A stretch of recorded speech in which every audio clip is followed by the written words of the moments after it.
In this video, we're going to show you how to install a door gasket on your front load washer. So the first thing we want to do when we go to install our new gasket is look to find out which end is the top and which is the bottom. Typically on most of these, they'll have an arrow somewhere, or in this case they have two little arrows. Kind of looks like cat ears here on the top of the gasket. So that helps you make your alignment just right. And the reason that's important is because this gasket is being attached to your tub and then it's being attached to your front door seal, or your front door panel, if it's not perfectly straight in the spot it's supposed to be, your gasket could wind up being twisted. And it'll have a wrinkle in it and the door won't close right and it'll just cause you all kinds of aggravation. So you want to take the time to find that locator mark and start off by getting the gasket in the right position. So the first thing we're going to do is get this gasket into place.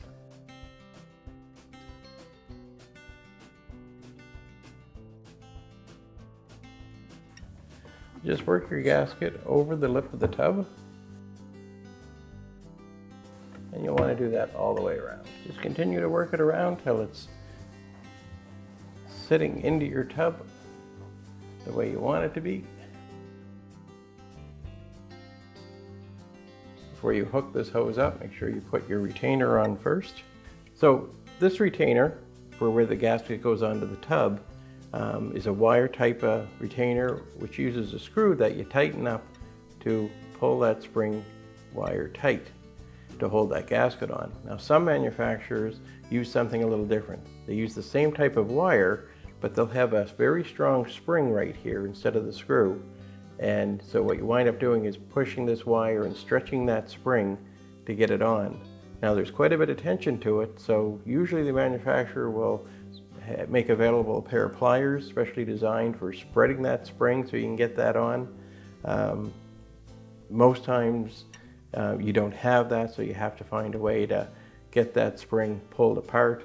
You can use a couple of screwdrivers, and you may need a third hand that once you get this wire on and you get close to needing that spread apart, you can wedge something in to hold that wire in place, or have somebody else just put their finger on the far side to hold it while you work that spring.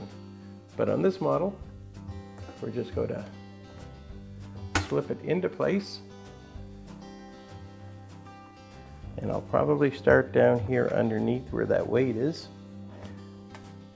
Makes it a little easier to get that in and then work our way up to the top.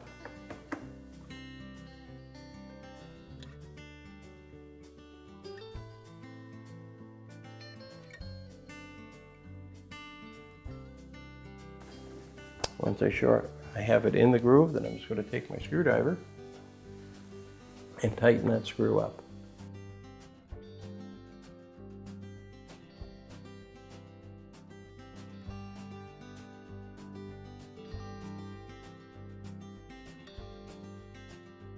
We may as well hook up our hose to our fitting on the gasket, pushing it on firmly, and then just bringing the clamp down. We're squeezing it into position and then letting go. So with that in place, I'm just going to set my weight on, get it bolted back in.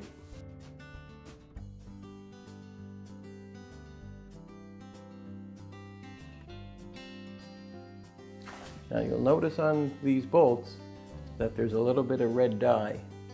That red dye is actually a bit of Loctite, and it's there so that it works so that vibration will not loosen these bolts up.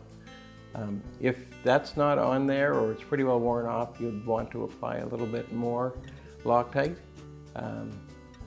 You'll notice it's red.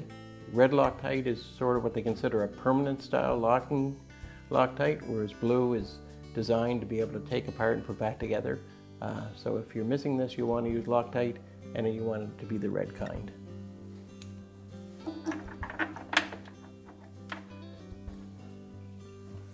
Remember, these machines are running somewhere between 1,000 and 1,200 RPMs in spin, so you really don't want anything coming loose and falling off.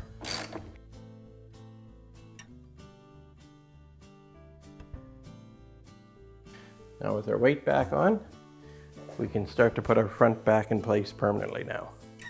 Now the front panel sits on these 3 hooks in the front, and there are corresponding slots in the bottom panel. So that's what it's going to sit on. And this one has that little hose, so I just want to make sure that's tucked in there so it doesn't get jammed. And on this one, it's got those nice locking tabs, so we can just push that in and it'll hold the front in place until we get our 4 screws. Some machines only have 3 screws across the top. Whichever style your machine has, that's the way to go. If it's 3 screws, great. If it's 4, 4 it is. And we may as well tuck that hose into its in so it's out of the way and close that door. Now we just have our screws to put back in place here in the bottom. Not every manufacturer has these screws. This one does, and they go in from the bottom. Now I have our washer up on a cart, so it's a little easy for me to move around.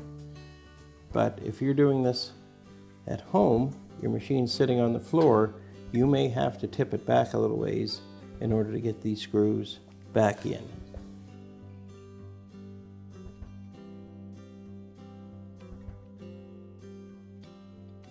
Now with those tight, we'll want to reinstall our door latch.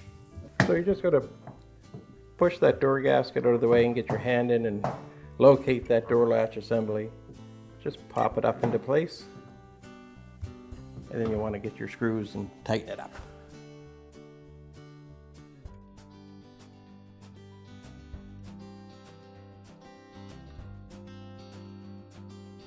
Check and make sure the button's not restricted or things are out of alignment. Then you're able to take your door gasket, pull it out, and then work it so it's going to fit over this lip that's here. Just a matter of working it, the rounded lip of the gasket, into that channel.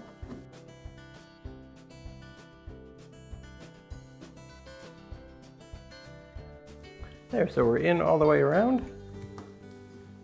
And now we can put our spring on to hold it. So now we'll just take and insert the spring into the hinge side. And we just work it around. Now it's going to start to come tight. And we're going to need to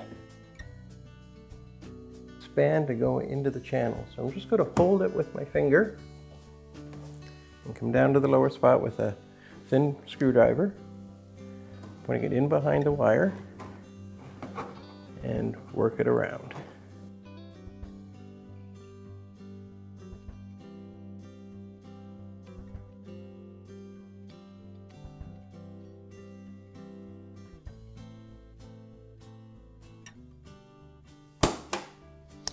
There, and you could hear it snap into place. We're just going to close our door, and you can see that the door closes just fine. It's not restricted, there's nothing pushing back against me. If you're getting that, you want to check and make sure you've got that seal in the channel properly. If it's not, it will push back on the door. So that's great. So our next steps are going to be put our dispenser back into position and then our console. So now we'll just bring our console forward. Your console has some plastic locating fingers that go into these slots here in the front. Tip your console forward, line up those fingers into those slots, rotate your console towards the back. Now you may want to take hold of your dispenser and pull it back out of the way so that the console settles in, and then bring that dispenser back into position.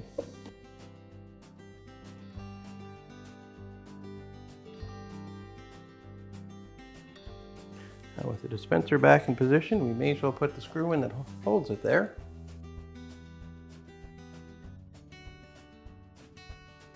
And now we'll put in the rest of the screws across the top.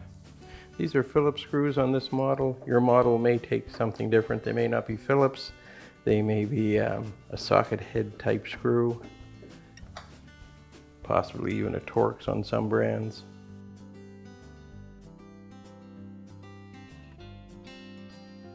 So with our console back in place, we're going to put our dispenser drawer back in. Now on some models, this console may have a screw that goes through this way into where that dispenser is. If yours has that, then of course put it in. But on this model, we can just insert our dispenser drawer. Now we just need to put our top on. This top just drops on and then slides forward and takes 2 screws in the back to hold it on. Yours may take 3 screws or 4 screws, whatever, however many it takes, put those back in.